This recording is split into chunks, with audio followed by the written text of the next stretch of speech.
We are going to tackle the leaky component on the K24. So if you can get in there, see there's not much material there, but then when you go right underneath the tension cover, there's some stuff in there, and you can see there's a little gap right there. So we're going to be replacing that, and then be putting the sandwich plate adapter back on, because I've got new ones from AN Plumbing. Check them out, anplumbing.com. Very happy with the quality of the AN lines. I went this time and decided to have somebody else build these because just check this out. The quality there, nice sheath, keep it protected.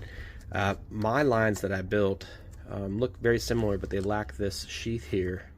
And I think that's just a better fitting, because I was getting like some surface leakage just a little bit on my lines that I built.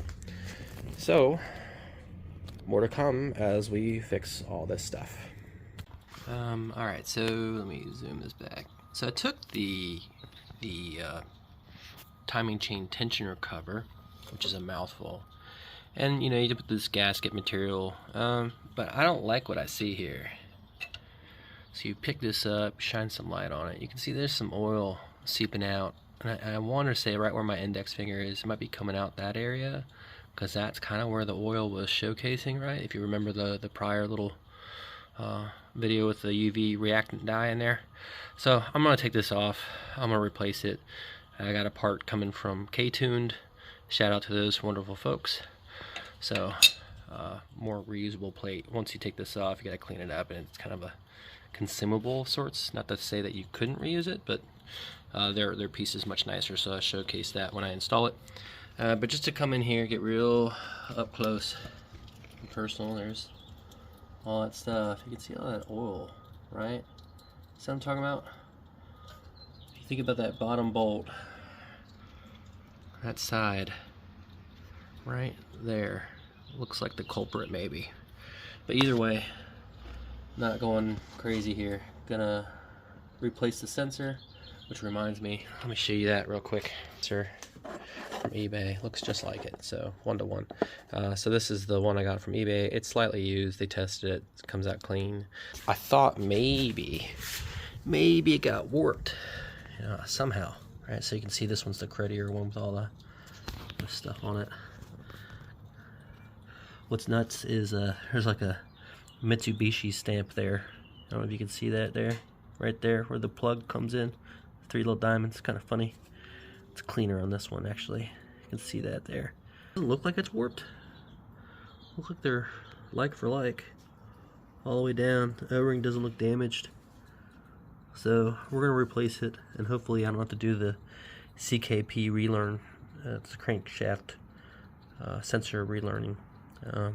But we're gonna throw this one in, give it a go with the new tensioner plate when I get it shipped, and then we'll do kind of a post-mortem after that, and then we'll discuss which event I will be going to next. So what I did is I took some Scotch-Brite and an X-Acto blade, just went to town, cleaned off all that gasket making kind of fluid. I put the new CKP sensor in. There's a little gap there, but not as bad as the other one. And then I put some good old Loctite on there, some 242, nothing crazy, just to hold it in place. A friend of mine, who I have never met, who's also an S2000 driver. What's up to Dan Telfer? What's up, homie? Thanks for the heads up on the coils. Said that just leave the cover off to let these things cool and get some direct airflow. And then he said, in so many words, I'm paraphrasing, just to Loctite these connectors, right, to keep them real nice and seated so they don't come loose. So I'll be just popping these off, Loctiting them, and then you can see up at the sandwich plate back, oil filters on there. I drained it just to be nice and clean about things, and then I'm going to install those new AN plumbing lines that I got pre-made. And I think you saw in the prior video, I had a different sheath, and I can do like a better comparison when I get this all routed. But you see here, it doesn't have that additional sheath, and I was picking up some, where is it? Some trace oiling coming off of these fittings here.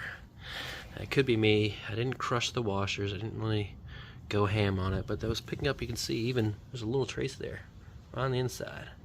Just a little bit of oil. So I'm not doing 45s. I'm just gonna run them straight. I'm gonna replicate the same pathway that Mr. Rob Robinetti, thank you Rob, run it like I did before, through the back, up and around, and then take a hose to all this and clean it out. So thought I'd just wrap up yesterday's kind of post to give you a status update on what's going on, and also for myself to kind of go back to what I was doing on the car. Here's that fitting for the anplumbing.com website. I'll go show you their information here in just a second. They supplied a sticker, but it's super good quality. Just looking at it, you have that additional sheath I was talking about, that silver-ish color part. Way better job than I could do, and I'm really happy with the outcome. So I routed all of this with some zip ties. I had a little bit longer of a run. I got two 46-inch lines.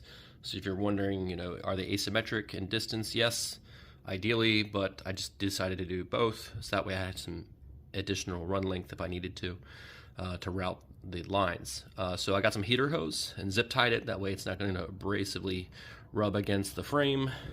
Again here, and if you can see, I did another one right there as it dives in to the upper Mocal oil cooler. And then I made another connection there. I did have to make a, call it a modification or extend it out. On the front air dam here, I ran the lines first. You could say, well, you don't have to cut it if you were to put the air dam on first. But I wanted this to be something, if I needed to take it off at the racetrack, I could, and I could just slide it in. And so you can see here, I just watched that hole. So when I run that and install it, it will just kind of fit over that. This is how I ran it before. It didn't melt or really cause any issues with the lower part of this, call it fairing. These are the active air brake ducts. So all in all, waiting for the K-tuned tensioner cover right there. Bolt it up and then add oil back into it. I blew Loctite 242 each of the keepers for the coils. I'm gonna leave that cover off, and I don't know if I talked about it before, the CV boot seals. So that's super tight, and just to kind of give you a view to it, right there, if it'll focus and play ball with me, there we go. Way tighter, and I can cinch it as close as I could so that bow, each end there, is damn near touching, probably like a fingernail in between there. And then I tightened up the inner CV as well. Other than that, should do it, and then the car's ready to go. Oh, one other thing, just for other folks out there that are running PCI rails, I'm running an OMP HDER seat, and I wanted to know if you all run specific bolts hardware here. You can see here, it's kind of hidden. There's like a black washer, I guess. Think of a washer, but just a little bit thicker behind here. And when I was at VIR last time, I hit around Oak Tree, I hit a pretty nasty bump.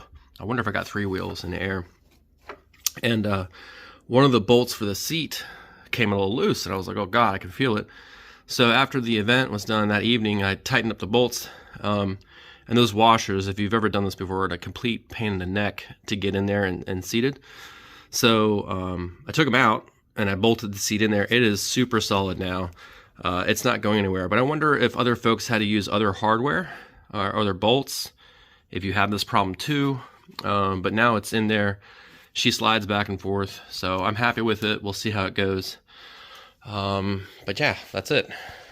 Just closing out the post. anplumbing.com, thank you for the lines you sent. Super fast shipping.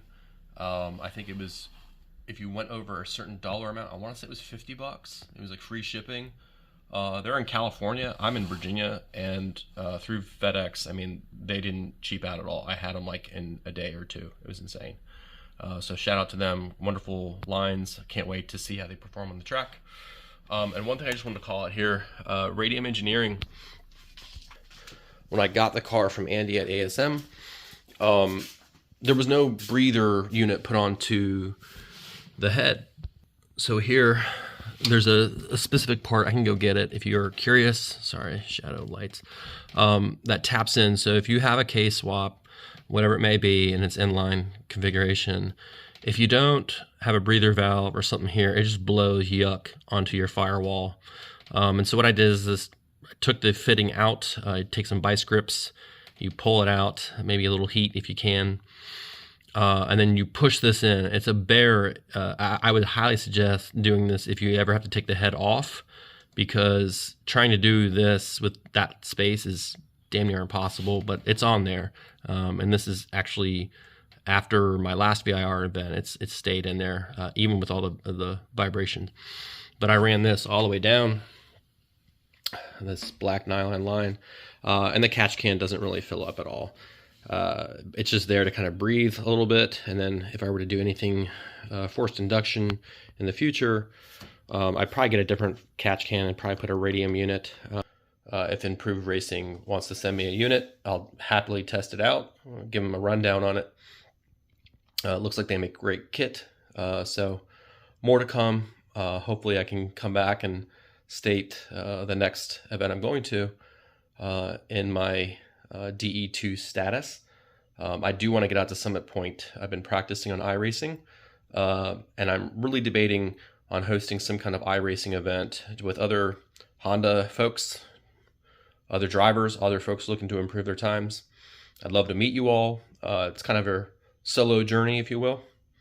But yeah, more to come after we get that tensioner plate from K-Tuned. That'll fire it up, make sure it's not leaking. Maybe that leftover UV dye is still in there, so then I can shine that UV light and see if we have any leaks. Talk to you all later. Bye.